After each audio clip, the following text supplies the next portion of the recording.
sobrevivir, hay que vivir, no solo existir, esa gente oculta. Viste, Julián, que justo estos días estuvimos hablando de esta inquietud que me parece está apareciendo cada vez con más frecuencia, que es las situaciones de accidentes de tránsito seguidos de fuga.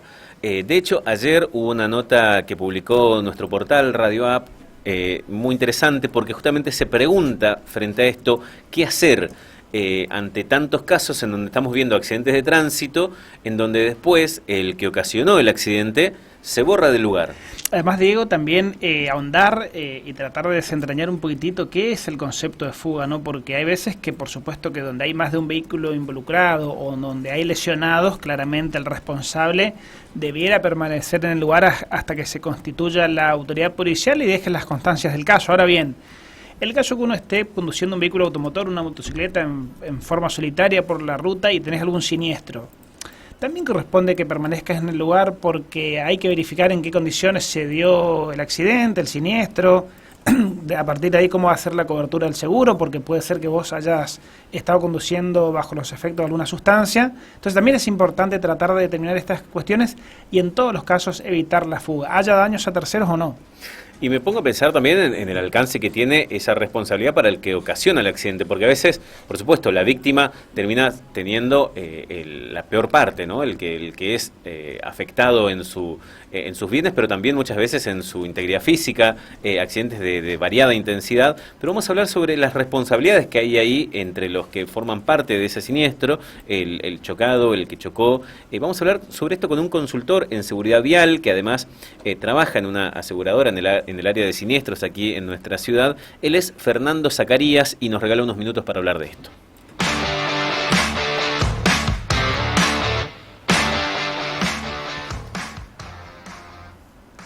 Buenos días, Fernando, ¿cómo estás? Gracias por atendernos. ¿Cómo les va, che? Bien. Muy buenos días, muy buenos días. Bien. Gracias por la llamada. Bueno, a vos por aceptar conversar con nosotros, porque es un tema que estamos viendo lamentablemente con mucha frecuencia y ahí es cuando se nos abren las alertas. Estamos viendo cada vez más casos en donde hay un accidente y el que ocasiona el accidente se da la fuga. Sí, en principio lo resumieron bastante bien en lo que comentaban recién, pero es importante aclarar que no es lo mismo la fuga en sí decirlo, a otra cosa que lo tenemos muy en la comunidad, que es el abandono de personas. Son cosas totalmente diferentes y no hay que mezclarla, digamos, porque yo me puedo fugar sin que haya un lesionado o un fallecido, y sin embargo abandonar a una persona ya requiere de otro análisis, que es cuando yo tengo un lesionado o un fallecido y no le doy la debida atención, digamos. Perfecto. Es sumamente importante lograr entender de que yo no debo fugarme. A ver, la ley es súper clara y en esto no quiero tratar de abundar mucho, porque la ley obviamente me dice yo tengo que quedarme en el lugar del hecho, otorgar los datos a la otra persona y la otra persona me tiene que dar los datos a mí. No importa la cantidad de involucrados, tenemos que brindarnos los datos. Los datos que se piden son los de identidad, los del seguro y los del vehículo, como para poder encarar la situación y continuar el día de mañana en los reclamos. Ahora bien, es diferente ya cuando hay lesionados o fallecidos, porque ahí ya se actúa de oficio, es decir, la policía tiene la obligación de acercarse al lugar y detener todo para que venga criminalística, que actúe el juzgado, a ver qué es lo que va a hacer y demás. Y ahí yo entiendo que es donde uno por ahí tiene las mayores complicaciones o consecuencias posteriores. ¿Por qué? Si yo solo tengo daños materiales y me fugué, digamos, las consecuencias las va a tener el que quedó en el lugar, al que lo chocaron, y dice, bueno, ¿a quién le reclamo? Ahí va a estar complicado, pero no hay nada más que hacer que reclamar que daños materiales. Si yo tengo una fuga o abandono a una persona estando lesionados o fallecidos, ya las consecuencias son gravísimas, digamos, si yo hago esa situación.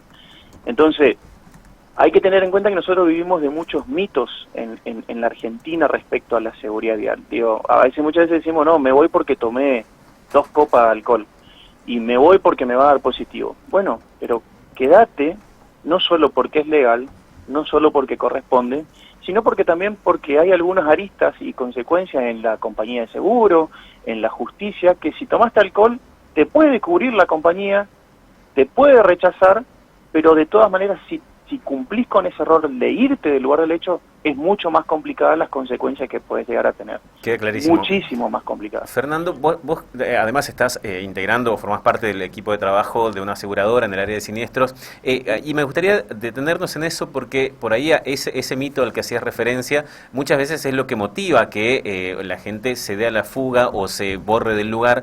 Las coberturas incluyen, no sé, en el caso de que alguien tenga algún principio de irregularidad de cualquier tipo, ya sea o le falte la BTV o le tenga, no sé, tenga algún tipo de trámite inconcluso en la transferencia de automotor, ¿hasta dónde cubre el seguro a alguien que comete un accidente? A ver, Un en siniestro. eso la compañía de seguro, todas las compañías de seguro son sumamente claras porque se basan en un contrato firmado con anterioridad con el socio.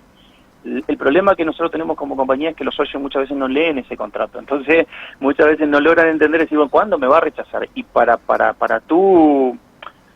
tu audiencia, por así decirlo, o para dato de color, el rechazo que más se da en las compañías de seguro es por falta de pago de la póliza. Entonces, no es tanto por la alcoholemia. Yo tengo ciertos O por falta de BTV, por ejemplo. No, la BTV no es un motivo de rechazo para la compañía. Es decir, yo no hice la BTV, tengo un siniestro con otro vehículo, la compañía no tiene por qué rechazarme el siniestro por falta de BTV. Es muy claro los motivos por los cuales la compañía te puede rechazar. Punto número 1, no pagaste la cuota. Punto número 2, alcoholemia positivo realmente comprobado, mayor a 1 gramo de alcohol en sangre. Y me detengo en este punto que es principal porque es uno de los motivos por los cuales la gente se da la fuga. ¿Por qué? Una cosa es la cuestión administrativa. Yo estoy en la calle, me agarra la policía o tengo un siniestro, me mide la alcoholemia y yo tengo 0,5, 0,8, 0,9. Es motivo de multa, me van a retener el carnet y yo tengo que ir a pagar una multa y voy a perder punto en el scoring y tiene consecuencia administrativa. Ahora, si ese siniestro llevó a un reclamo que yo tengo que pagar, la compañía va a pagar. Entonces, ¿para qué me voy a fugar si mi compañía me va a responder, siempre lo que yo contraté, ¿no? Claro. Me va a responder tanto para mi vehículo si tengo todo riesgo y al tercero, sin importar las consecuencias, hasta el límite de la cobertura. ¿Por qué? Porque las compañías, por ley, bajo la Superintendencia de Seguros, que es el ente que regula las compañías, hasta 1 gramo de alcohol en sangre positivo deben reconocer. Ahora, si yo tengo 1,2, ya cambia la cosa, o 1,1 porque es un motivo de rechazo de cobertura. Es decir, yo no te voy a cubrir el siniestro, tanto a los reclamantes como a tu vehículo, no hay manera de avanzar en una atención. Clarísimo. Fernando, entonces, sí, no sé, te dejo terminar la idea. Pero esto de los mitos sucede muchísimo, ¿por qué? Porque esto que vos me decís de la BTV es cierto. Claro. Se han escuchado un montón de personas que hablan, entiendo yo que por desconocimiento. A modo de ejemplo, el otro día escuché a una persona que decía que a las 12 horas se va el alcohol, y no es real. Entonces hay un montón de información que circula y la gente lo consume, y cuando sucede el accidente, que realmente quienes actúan son la justicia y las compañías de seguro, nos basamos en lo que realmente corresponde, en lo científico y en lo contractual. Es decir, yo voy a ver si realmente, pongo un ejemplo claro, hace muchos años pasó lo de Sebastián Cabello, capaz que lo habrán conocido el caso, en Capital Federal, mató a una mamá con su hijita, se prendió fuego el auto, él venía jugando picada, él lo bajó, miró su auto, como estaba un poco roto, lo arregló al paragolpe y siguió. Ese sí tuvo consecuencias gravísimas porque se prendió fuego el auto y él tuvo la posibilidad de apagar y no lo hizo. Quizás podía salvar la vida de esas dos personas, pero él se dio a la fuga. Y otro caso muy conocido, capaz más reciente, es el caso de la Hiena Barrio. La Hiena Barrio choca en Mar del Plata, se baja el auto, se da la fuga, y ¿qué sucede? Él empieza a correr, se va a su casa, pasa el tiempo, y la alcoholemia le dio distinto porque él tuvo otro tipo de metabolismo, de consumir ese alcohol, por así decirlo. A modo de ejemplo, no es lo mismo la alcoholemia si yo estoy en reposo, el tiempo que se me va es constante, si yo, por ejemplo, sudo, si quito la transpiración, si corro, varía un montón en eso. Entonces, eso de salir a decir en 12 horas se va la alcoholemia es mentira y es muy difícil para la sociedad consumir, porque el día que me pase ese siniestro y yo tomé una botella de alcohol, voy a tener miedo a que me dé positivo y que me rechacen. Obviamente que un siniestro rechazado, las consecuencias son gravísimas. Entonces muchas veces decimos, no, me doy de la fuga. y ahí es donde se pone más complicada la situación, porque Claro. ya te van a ir a buscar por la fuga, no tanto por la alcoholemia. Fernando, Pero sí, sí. por ahí pensar, porque ya tenemos el informativo, en aquellos casos donde se produce algún siniestro, donde la persona involucrada es solamente el conductor de un vehículo automotor, no hay terceros involucrados, no hay daños a la propiedad privada de terceras personas, sea bajo los efectos de haber consumido alcohol o no, pero imaginémonos en una ruta desértica a la noche, donde vos chocás tu auto y decidís retirarte del lugar, digamos, ¿cuál sería el concepto o la valoración de la fuga en ese sentido? No, acuérdense que las compañías de seguros se basan en evidencias, es decir, lo que podemos comprobar nos sirve a nosotros para tomar una decisión o no. Si no hay evidencia no podemos aportar mucho, es decir, yo choco, vuelco, me doy a la fuga o me voy a mi casa y a las personas, los socios tienen 3 días, es decir, 72 horas hábiles para hacer la denuncia. Si dentro de ese horario yo me presento a mi compañía y digo, volqué, tuve un siniestro, llevé mi auto a mi casa porque no hubo terceros ni nada, la compañía tiene que cubrir siempre y cuando, este es otro de los motivos por los cuales puede ser rechazado el siniestro, es el carnet, que no tenga carnet o que tenga un carnet no apto para ese vehículo que conducía.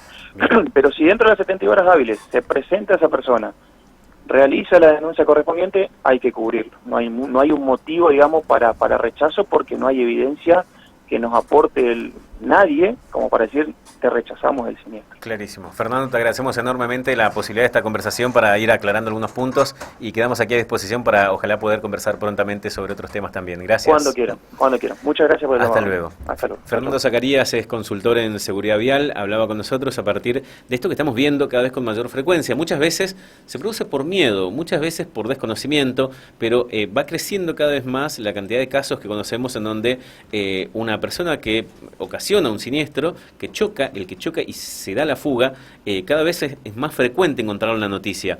Y a veces eso puede suceder por una irregularidad, a veces por miedo a la consecuencia, pero siempre termina agravando la situación. Agravando la situación para sí mismo y muchas veces también agravando la situación para el tercero involucrado que recibió el impacto, porque el que se da la fuga ni siquiera se queda a preguntar si está bien el que fue afectado, digamos. No, y Diego, me quedo con ese caso que nos comentaba, el caso de Cabello, donde después de la colisión se incendia el segundo vehículo involucrado y la persona